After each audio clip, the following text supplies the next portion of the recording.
Hello, I'm David Darwin, head of the Economics and Finance Department, CHP Canada.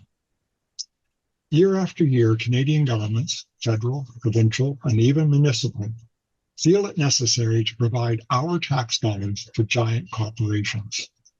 You do not have to look far to find examples, big and small. Here's a few headlines. Canada agrees to billions in incentives for EV battery plants. Canada spent more than $50 billion on corporate welfare across provinces in 2022. Ottawa is spending $1.7 million for 10 new jobs at a pasta plant. Are such loans and government aid worth it? Are Canada's green corporate subsidies a new race to the bottom or a path to the top? According to a Fraser Institute article, federal, provincial, and local governments in Canada spent $352 billion, inflation adjusted, subsidizing firms from 2007 to 2019, more than was spent on national defense over the same period.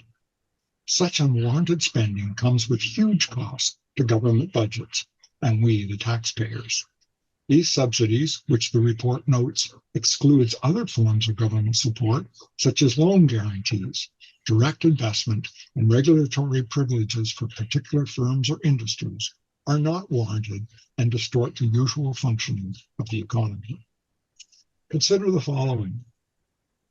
Fundamentally, it's not the role of governments to pick winners by interfering in the free market. This ultimately distorts private decisions and misallocates resources. The same article notes, when the government attempts to select winners and losers in the economy, it often makes the economy less efficient than if those decisions were left to individuals. The CHP cannot agree more, as our economic policies favor smaller government. The article continues, indeed, the better option is to let Canadians make their own decisions about where to spend their money, and subsequently determine what businesses will succeed. Providing a subsidy to one business or community causes others to ask for similar or equal treatment.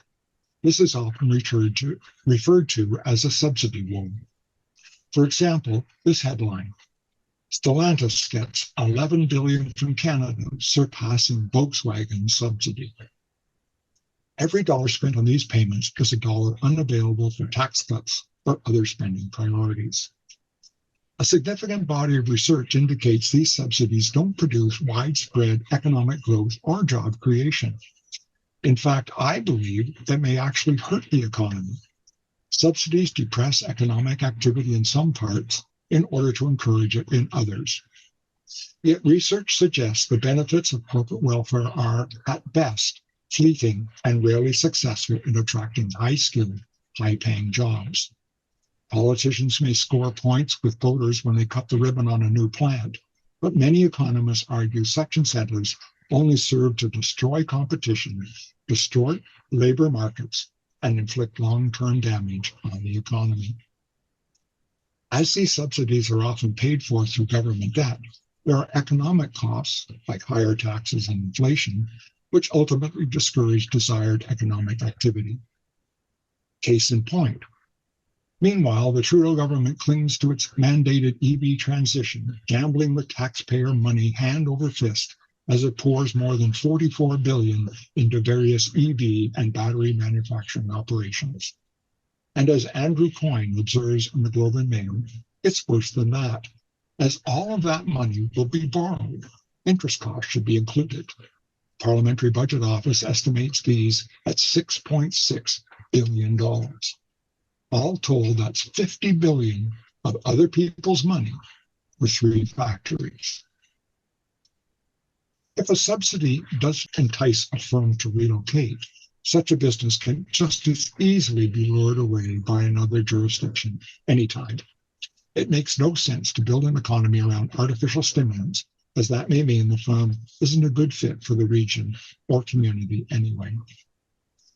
A recent Fraser Institute study found that these business subsidies come with significant costs to Canadian taxpayers and government budgets. To the extent that these subsidies do not have broad economic benefits, as the literature suggests, this is a key area for spending reform. This is not to say there is no role for governments in creating a positive economic environment. While the article says, but instead of giving preferential treatment to select firms and industries, it should help foster a pro-growth environment that gives all businesses the opportunity to thrive by reducing business income tax rates. The CHP policy on the national sales tax would go even further, remove business taxes altogether. Now, this is not some wild off-the-wall policy either. In fact, the study found that government spending on corporate welfare represents a significant share of business income tax revenues. For instance, Quebec and Manitoba spent roughly the same amount of money on business subsidies as they collected in business income tax revenues from 2007 to 2019. In other words, the provincial government could have effectively eliminated provincial business income taxes if it had ended provincial corporate welfare. CHP policy in this area is quite clear. Subsidies of this kind are not a role of government. The primary function of government is not to provide grants, devise grant-related social programs to create temporary employment, or assume the role of job creator and employer. Eliminating corporate welfare and business income taxes would stimulate investment, job creation, and economic growth. Those are the policies and results CHP government would endeavor to create. As our leader, Rod Taylor, has said, our many policies on economic and other issues are not as well known. We believe they are also critical to the growth and stability of Canada, and in fact that they are inextricably entwined with issues of morality and social values. You can learn more about CHP's policies at chp.ca.